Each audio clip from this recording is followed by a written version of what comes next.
জি, আসসালামু আলাইকুম শেখ। সালাম রহমতুল্লাহ বরকাত। আমি নিউ ইয়র্ক থেকে বলছি। তো বলেন। প্রশ্নটা হলো আমার বোনের হলো দুইটা বাচ্চা ছিল। তো আরো ছিল বলতে আছেই। তো ওর যখন 3 নম্বর বাচ্চাটা পেটে আসে তখন ও আল্লাহর কাছে দোয়া করে যে আল্লাহ, আমার যদি মেয়ে হয় তাহলে আমি আরবি লাইনে পড়াবো। তো ও আল্লাহর কাছে দোয়া করছে এবং ওর যখন বাচ্চা হয়েছে মেয়ে বাবুই আল্লাহ দিয়েছেন, কিন্তু এখন যখন স্কুলে পড়ানোর মতো হয়েছে তখন ও মানে মাদ্রাসায় আর ভর্তি করায়নি, না করায় বাংলা লাইনেই পড়াচ্ছে। তো এতে কারণটা হলো ও ভয় পাচ্ছে মাদ্রাসার পরিবেশ বা পেপার পত্রিকায় অনেক দুর্ঘটনা দেখে, আবার মেয়েকে ওখানে রাখতে হবে, সেজন্য সে একটা ভয় বা একটা বিপদ আশঙ্কা করে, তার সবসময় একটা আতঙ্ক কাজ করে। তো এই জন্য সে বাংলা লাইনে পড়াচ্ছে। তো এতে করে মানে তার মানে কোনো গুনাহ হবে কিনা বা তার এই ক্ষেত্রে কি করণীয়, যে সে তো আল্লাহর কাছে ওয়াদাবদ্ধ হয়েছিল কিন্তু হুম। সেটা তো করতেছেন না। জি, এখন জি, সে কি কি করতে পারে? জি। প্রথম কথা, তিনি মান্যত করেছেন। আমার ছেলে হোক অথবা মেয়ে হোক, মান্যত করলাম যে আমার এই বাচ্চা মেয়ে যদি হয় তাহলে আরবি পড়াবো। আচ্ছা, এখানে মেয়ে হইলে আরবি পড়াবো আর ছেলে হইলে আরবি পড়াবো না কেন? তো নিয়তেই তো অসততা আছে। আল্লাহ হিদায়াত দান করুন।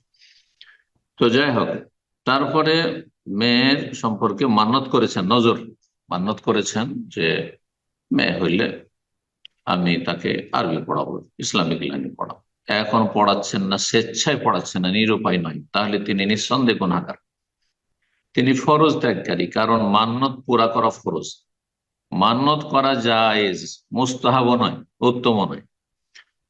কিন্তু মান্যত করে নিলে সেটি যদি বৈধ হয়, শিরকি মান্যত না হয়, বেদাতি মান্যত না হয়, পাপের কাজের মান্যত না হয়, জায়েজ বা নেকির কাজের মান্যত হয়, যেমন আমি আরবি পড়াবো, ভালো কাজের মান্যত, তাহলে ওয়ালিউফু নজুরহুম, আল্লাহ কোরআনে এখানে বলছেন তারা যেন তাদের মান্যত গুলি পুরা করে। মানত পুরা করা ফরজ। তাহলে তিনি যে মানত পুরা করেননি, এখন বাংলা লাইনে বা ইংরেজি লাইনে, যে লাইনে হোক, মানে ইসলাম ছাড়া পার্থিব শিক্ষা শিখাচ্ছেন, তিনি ফরজ ত্যাগ করছেন, ফরজ ত্যাগের গুনাহ হবে তার। তার জন্য তওবা করা ফরজ। আর তওবার একটি দিক হচ্ছে, যদি সম্ভব হয় এখনো সংশোধন করে তাকে আরবি লাইনে পড়ানো। আর সেটা যদি একান্ত না করে, আল্লাহর কাছে তওবা করবে, আল্লাহ ভালো জানেন তার তওবাতে কতটা তার ইখলাস থাকবে এবং আল্লাহ কবুল করবেন না করবেন না, আল্লাহ ভালো জানেন।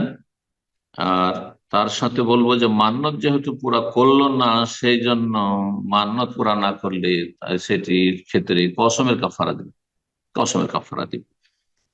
যদি কেউ কোনো মান্যত করে আর সে মান্যতটি পুরা করা সম্ভব না হয়, শিরকি মান্যত, হ্যাঁ, যদি আমার এই কাজটি হয়ে যায় তাহলে আমি মাজারে একটা খাসি দেব, অথবা আমি একটা মিলাদ মিলাদ অনুষ্ঠান করব, আমি এই করব সে করবো, মেলা বেদাত আছে, বেদাতি কাজ করব, অথবা কোনো গুনহার কাজ করব, আহ, আমি আমার গ্রামবাসী সবকে মদ খাও অথবা সিগারেট খাও, হারাম না।